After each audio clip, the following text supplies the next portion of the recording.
My parents treated me like a disappointment for years, but now that I'm a millionaire, they demand I fund their retirement. Guess who finally set the rules?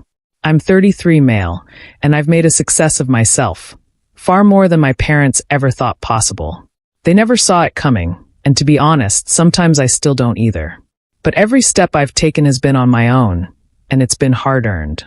And now that I've finally made it, they think I owe them. My parents, the same people who belittled me at every turn, now expect me to bankroll their lives. The audacity still makes my head spin. Let's back up. Growing up in my family was like being in a constant fight you couldn't win. A boxing ring where you were blindfolded, and your opponents were the very people who were supposed to protect you. From the minute I could remember, my parents were there with a critique or lesson on how to improve myself. I was never the son they wanted. They had this idea of a perfect kid who'd follow their every instruction, get perfect grades, excel in sports, and eventually become a doctor or a lawyer. Basically, a mirror image of all their fantasies and regrets. I was none of those things. And man, did they make me pay for it. High school was a nightmare.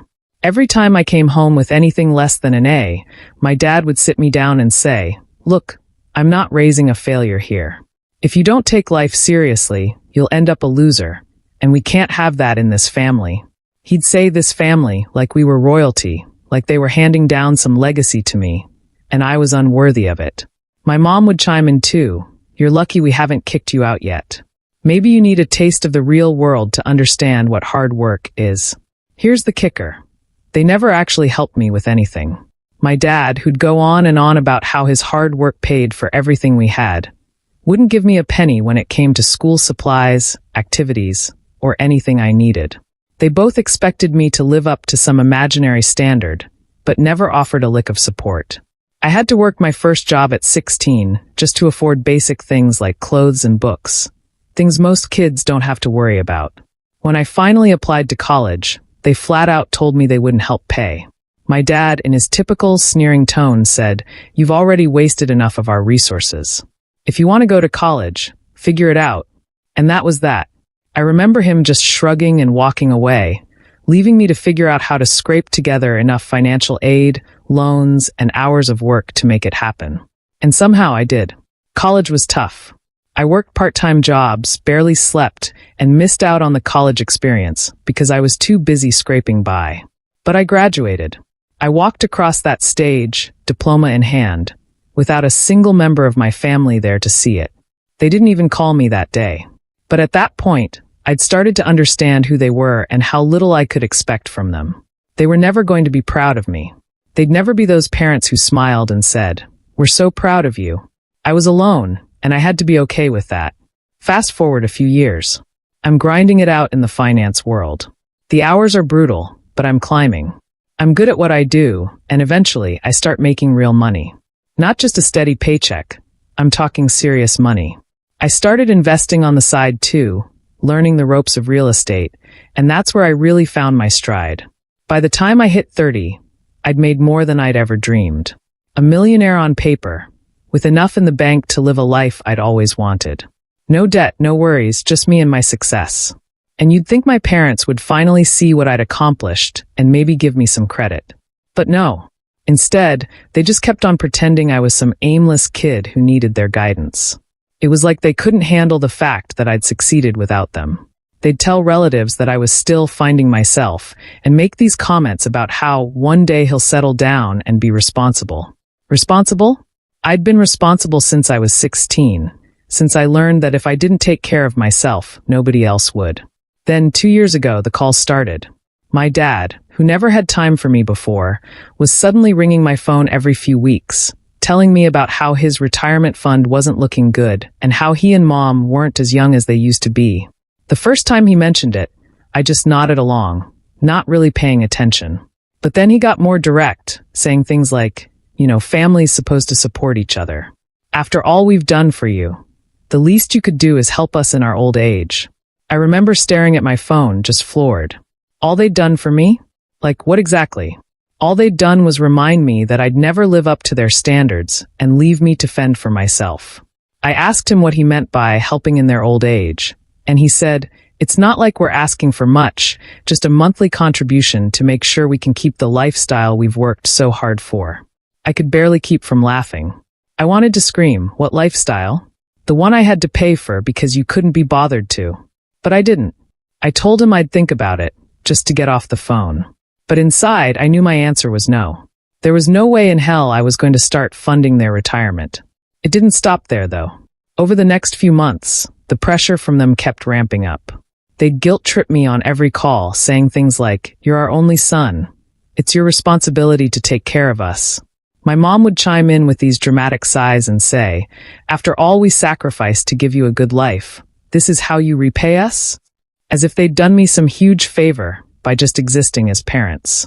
One time, my dad actually sent me a list of expenses they'd supposedly paid for me over the years.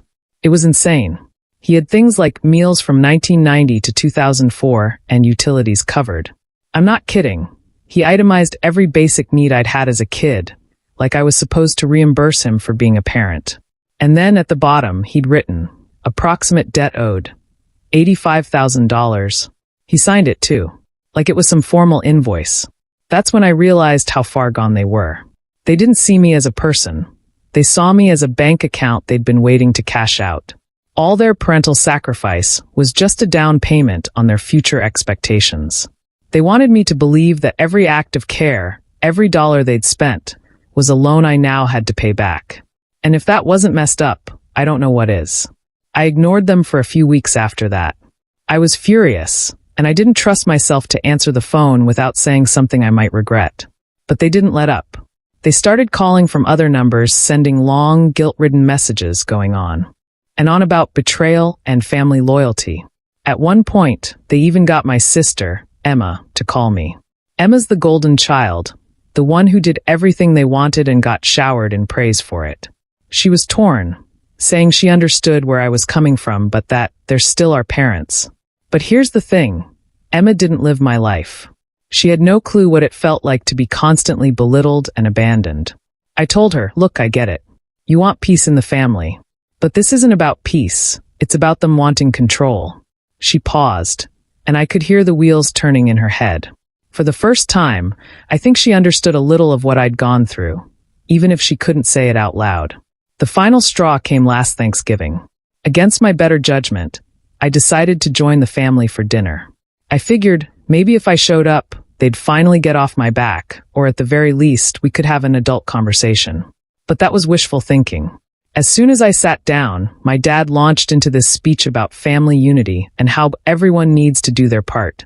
He looked right at me and said, "You're doing well now, so it's only fair you help out those of us who sacrificed so much to get you here." It was like he was daring me to challenge him, to stand up and say I owed them nothing. So I did. I looked at both of them, took a deep breath, and said, "I'm not here to fund your lives. I worked my ass off to get where I am. I didn't do it because of you. I did it in spite of you. You made me feel like I was never good enough, like I was a burden to you. And now that I've succeeded on my own, you want to cash in?" The room went dead silent. My mom's face twisted into this look of shock, like she couldn't believe I'd actually stood up to them. My dad, though, he just got angrier. He scoffed, leaned back, and said, "You ungrateful little," before stopping himself. He was visibly shaking, and I could tell he was trying to hold back an explosion. But I was done taking his crap. I was done pretending that they hadn't been terrible parents. "So, what exactly do you think I owe you for?" I asked. For constantly telling me I'd amount to nothing? For refusing to support me when I needed it? For making me feel like a failure my whole life? Because if that's what I'm supposed to repay, let me know now, because I'd rather burn my money than give you a cent. My mom's eyes started watering, but I didn't feel the slightest bit guilty. She could have tried at some point in my life to be a decent mother. Instead, she'd stood by and watched my dad tear me down, joining in whenever it suited her. This wasn't regret or remorse. It was just anger that her plan was falling apart. They tried to switch tactics, going into guilt trip mode, pulling out all the stops. My dad started in about how he sacrificed everything to give me a roof over my head, food to eat, all the things they'd supposedly given up for me. My mom threw in her usual, "We just want what's best for you" line, as if this was all for my benefit. It was like watching a badly rehearsed play. I couldn't help myself, I laughed. A genuine, exhausted laugh that felt like it came from years of holding back. I said, "You really think paying for your own kids' basic needs is of sacrifice? You were parents. You were supposed to support me. That wasn't some favor you did out of the goodness of your hearts. It was your job." At this point, my dad lost it.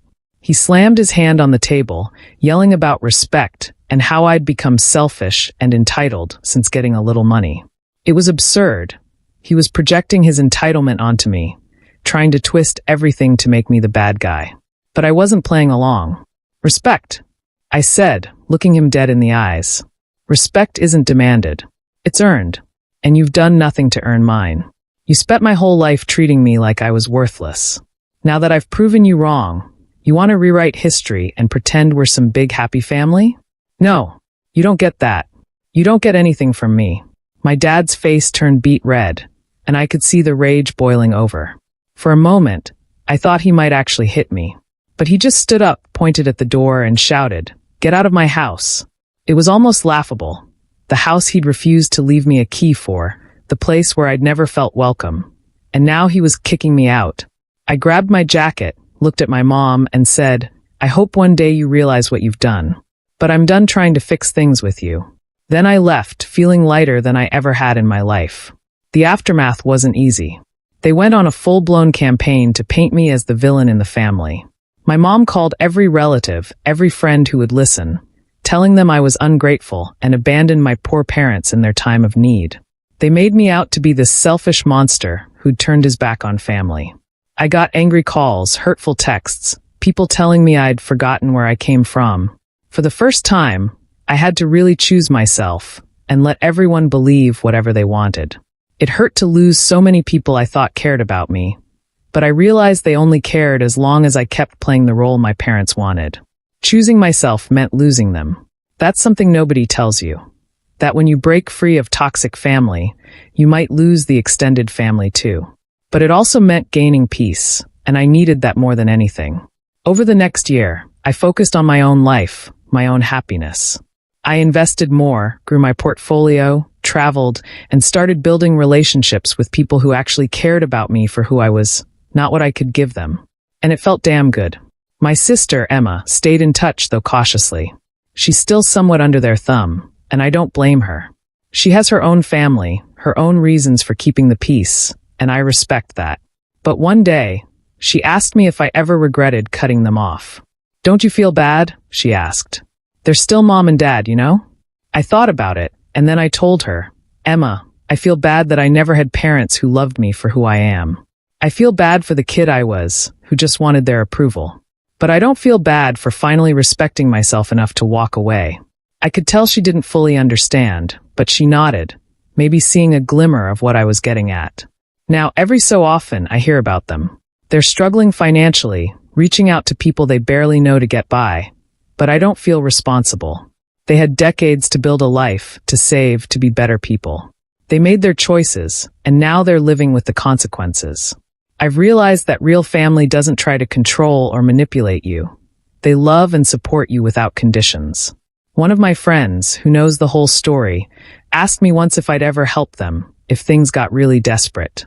I thought about it, and realized I wouldn't. Not out of spite, but out of self-respect. I can't allow them to think they can hurt me, then come back around asking for a handout just because they share my blood. Family is more than DNA. It's about loyalty, respect, and support, none of which they ever gave me. These days, I'm free. Free from their expectations, free from the weight of their disappointment, free from the guilt they tried so hard to instill in me. I can live my life on my terms without the constant, gnawing feeling that I'm not enough. Because the truth is, I was always enough. They just never saw it. And that's on them. If they ever decide to genuinely apologize, to actually take responsibility, maybe things would be different. But I'm not holding my breath. I've built a life without their approval, without their help, and without their love. And I'll continue living it that way. Because finally I know my worth, and I'm never going back.